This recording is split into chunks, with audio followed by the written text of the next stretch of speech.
Real classy with the short shorts.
Example of how the gearing is very frustrating in this car, because I could have been going a bit faster, but I thought I could do that on ramp in second.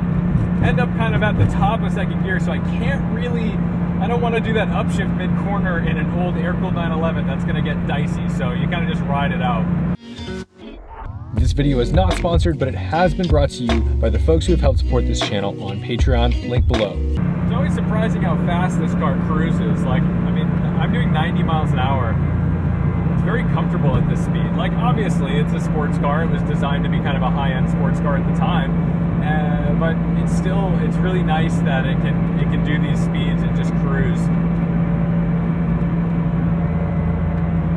Another thing that's really cool about this is the fact that with this setup, with the alignment and the suspension and all the stuff that's done to this car, it's still a good highway cruiser. It's not fun on bumpy, crummy B roads. I just was driving it like a little, I mean, we were just driving on those roads a minute ago, and it's just not enjoyable. Every time you hit a bump or like you go over a bridge with the gaps, it's just not fun. See, it still wanders a little bit. There's a lot of camber up front. I dialed some of it out, but I mean, still, we're talking about like negative 2.8 or so degrees of camber. I got quite a bit more attention in this car recently than usual. A lot of times people don't even notice this car. I drive around, you know, thinking like, oh, it looks kind of extreme. Nobody even bats an eye, but today I got a whole bunch of thumbs up, so that was kind of exciting. I'm not used to the reaction. I don't drive like a supercar. You got a McLaren or a Lamborghini or a Ferrari, everywhere you go it is an event. It's like they're lucky. Oh my God, you've graced us with your presence, and everyone freaks out. The kids point. This car's a little different. I mean, it's usually like a guy with a really nice Passat who's like super into Aircooled 911s or like a Subaru Forester. Oh, what do we got here? Okay. So they're doing a lot of road work here, which is actually brilliant because this is good timing. If they're doing road work in your area during quarantine, like, smart people, because there's less people on the road, they can close down lanes and do bridge work and all this fun stuff.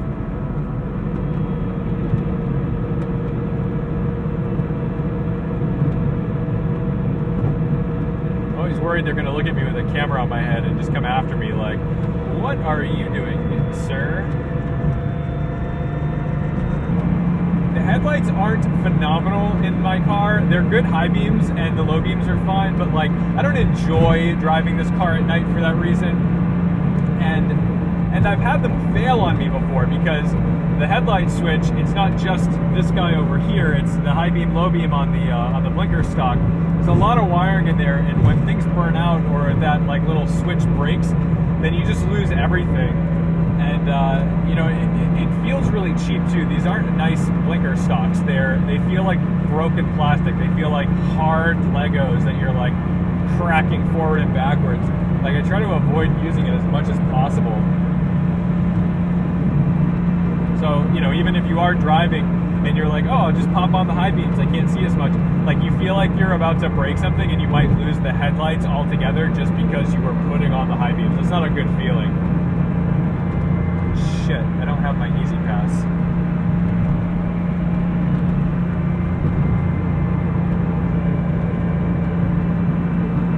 Let's hope that this registered my car properly. Ooh, I want to be ahead of that truck when we get off the highway.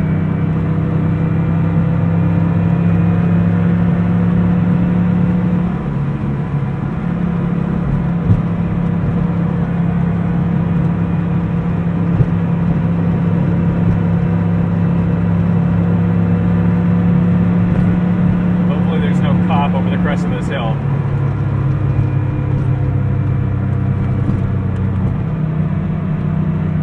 Smart me, I've got my Waze on silent.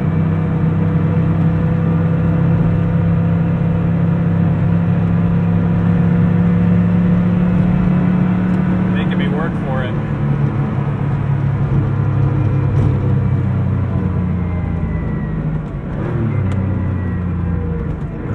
That's one way to get on the on-ramp.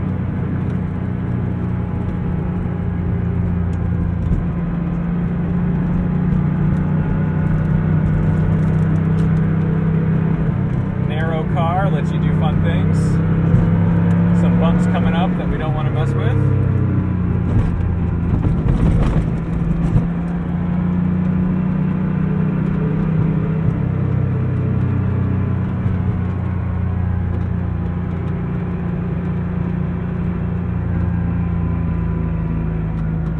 And shut down by a couple of econo boxes. There's nothing wrong with boring cars, but God, those are really boring cars.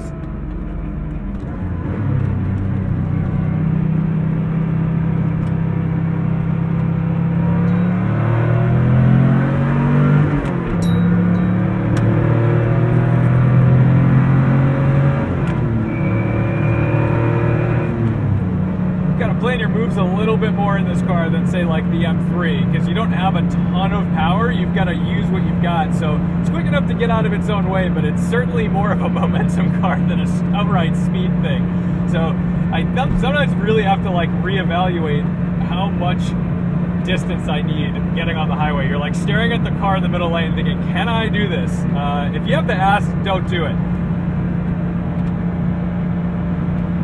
See, that's an ugly car, an objectively ugly car, but I like it a lot. I think that is just a blocky mess, and I appreciate that. Like, it's cool that like Jeep and Porsche, overall, same car it's been for like 50 years. That's pretty sweet.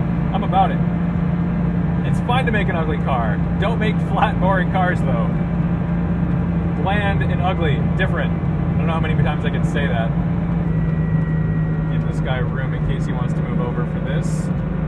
See, that's something like I'm surprised. I bet he won't move over. You gotta move over, man. There's no reason to crowd somebody on the side of the road like that.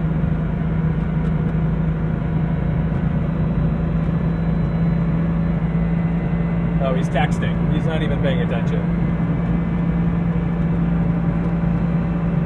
I don't know how anybody rides motorcycles anymore with all the people just not paying attention, whether it's on their phones or just their infotainment systems and stuff.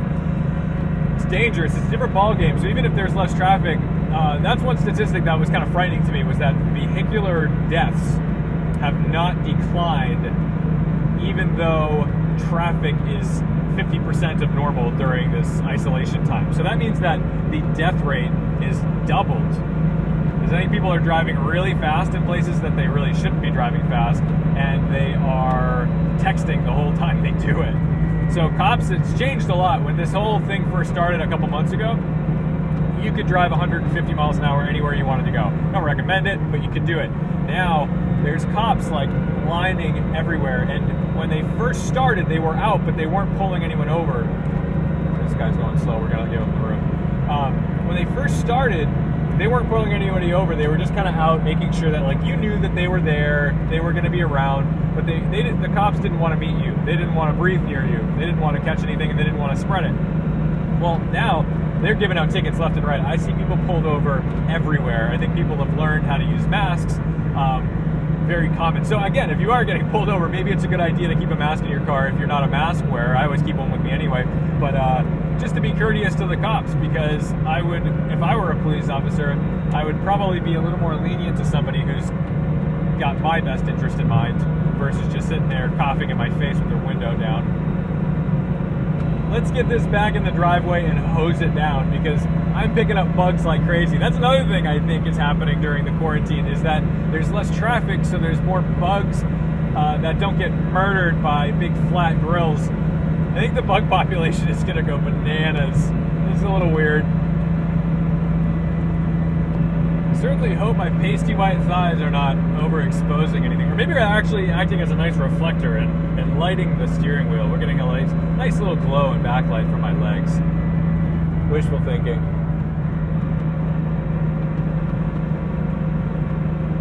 You know what?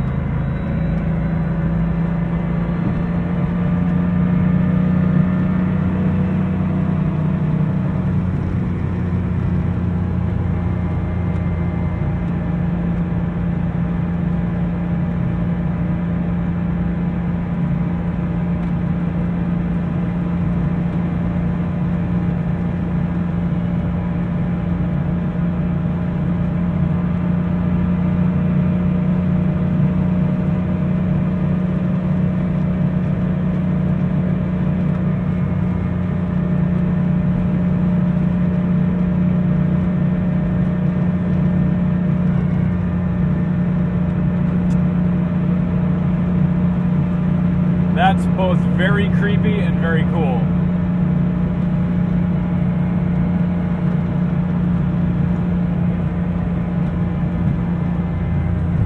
You know, you see all these people driving really fast out here.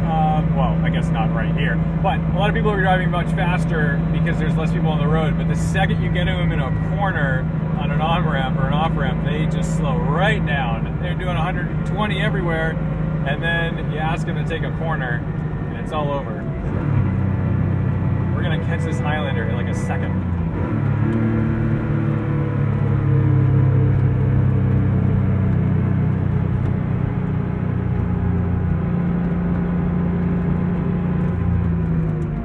Don't want to creep him out.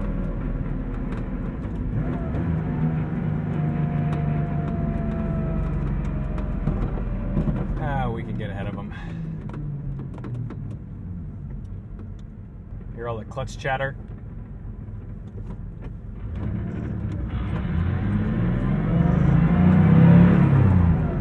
The more old cars I drive, the more I appreciate like little things, but the less scared I get of the noises they make.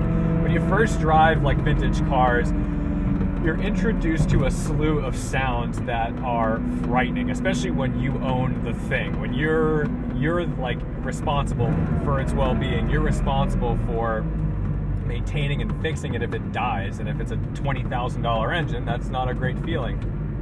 Please keep your dog tighter on that leash.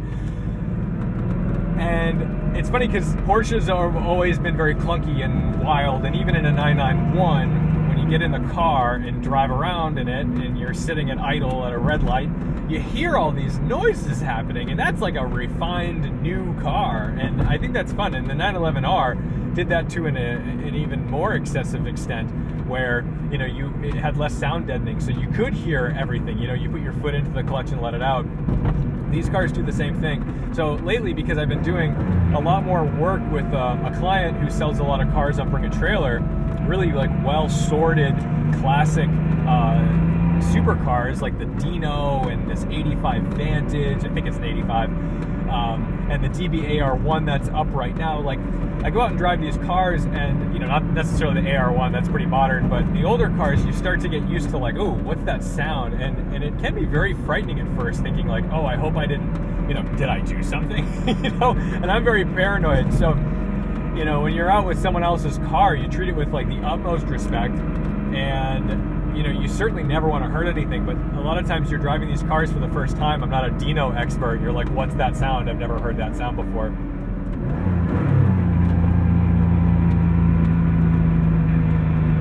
If you're wondering why I do the double tap downshift, it's kind of like the first one is like a macro, right? It's like a feeler, and I don't want to over rev the car. And then the second one is just to really dial it in. I do it more at mid or low revs. When you're at high revs, I don't need to do it because I just, you just smash it. I know it's going to be up around like 5,000 or 6,000 RPM. so I'm not so concerned about it. But when I'm driving slower, I tend to do that double tap just to kind of dial in the revs a little bit, so that way it's a smooth downshift. A lot of sports cars, they're more comfortable at, you know, full tilt. This, for example, like an upshift at 4,000 RPM takes a little more finesse than an upshift at, see, that was a nice single one, and then at redline. And it's the same with the downshifts. You know, you just want to make sure it's dialed in nicely. I try to put as little strain on the drive line as possible.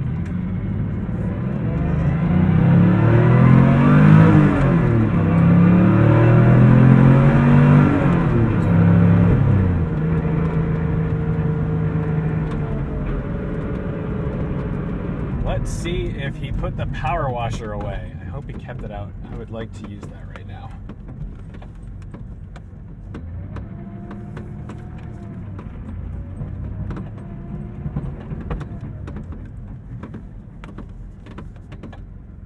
Damn it.